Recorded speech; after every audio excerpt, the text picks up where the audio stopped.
The Project for the Advancement of Our Common Humanity is a think and do tank at NYU, developed by myself, Carol Gilligan, and Pedro Noguera, that brings together people from lots of disciplines and professions, including scientists, practitioners, policymakers, journalists, activists, artists, with the common goal of trying to understand how do we create a more just and humane world. So many of the challenges of our time really require us to act in concert with one another. We have trouble identifying with the other, especially if the other is in a different race, class, gender, sexual orientation. Why PACH now is really because we are in a moment of time where we are seeing what's being called, what we're calling a crisis of connection. We have become disconnected from our common humanities. The nature of the problems we face is so pressing. The fact that empathy and social bonds between people are weak.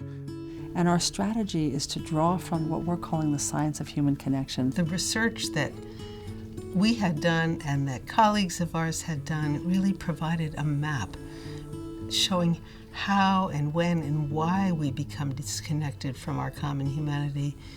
And we thought, if you understand how it happens, you could understand how it doesn't have to happen. What is to me the sort of quintessential quote, and it came from a 16-year-old, if I were to say what I was feeling and thinking, no one would want to be with me, my voice would be too loud. And I looked at her. And then she said, but you have to have relationships. And I said, yes, but if you're not saying what you're feeling and thinking, then where are you in these relationships? She saw the paradox. She'd given up on relationship in order to have, quote, relationships. We live in a country where over 2 million people are either incarcerated or somehow ensnared in the criminal justice system. Over 40% of the people we incarcerate are there for nonviolent, drug-related offenses. That is, our ability to think creatively is impaired by our ability to identify with the other.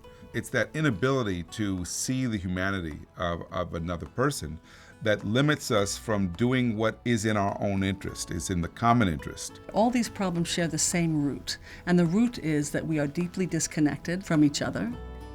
We know from the work with girls and with boys that in fact they articulate that if they don't have the relationships that they want, they will go wacko. And in more scientific terminology, it means they will be depressed, they will have all sorts of eating disorders, cutting, they will be suicidal. There's a problem when we disconnect from our relational needs and our relational capacity. There's a problem.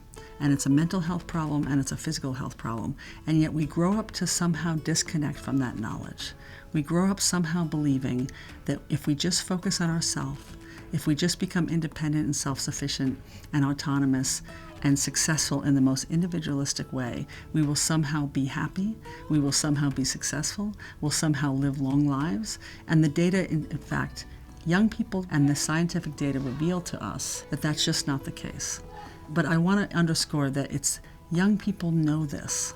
They tell you, and then we don't listen. It's at the heart of PACH is listening to what young people are telling us about our own humanity and about our ability to connect to our common humanity. What PACH is doing is bringing all these programs and interventions and ways of thinking that foster a common humanity to the table, literally by getting them in the same room. When was the last time you touched somebody? Just reached out and touched them and had a sense of we're two distinct individuals, we're different. But what we have in common is our humanity.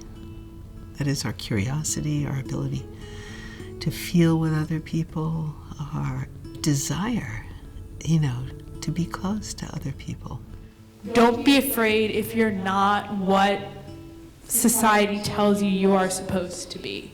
And it's like we're taught to be powerful, but not too powerful. It's not too much about her mind that she is smart and she is intelligent on her own. It's always got to be related to her sexuality. This stage was kind of a platform to voice a lot of our concerns. So come up and tell us, what do you care about? So just come up to the microphone.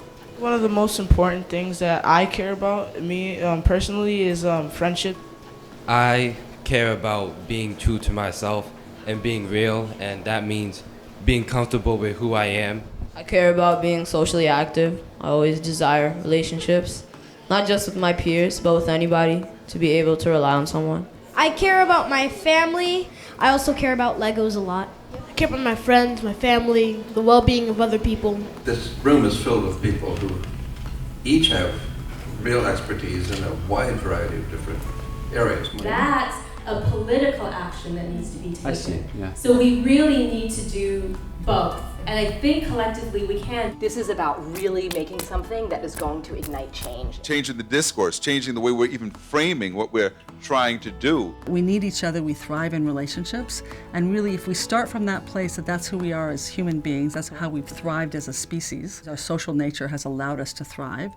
If we start from that place, then we end up in a very different place in terms of how we think about education, raising children, going to work, having relationships, to understand that if we don't nourish that component of our humanity, we literally die earlier. We have all sorts of problems when we don't nourish our common humanity, which is based in our need for each other. There's a real, what you call, paradigm shift in the human sciences now. We've come to the place where we really know enough to act on what we know. And the time to act is now.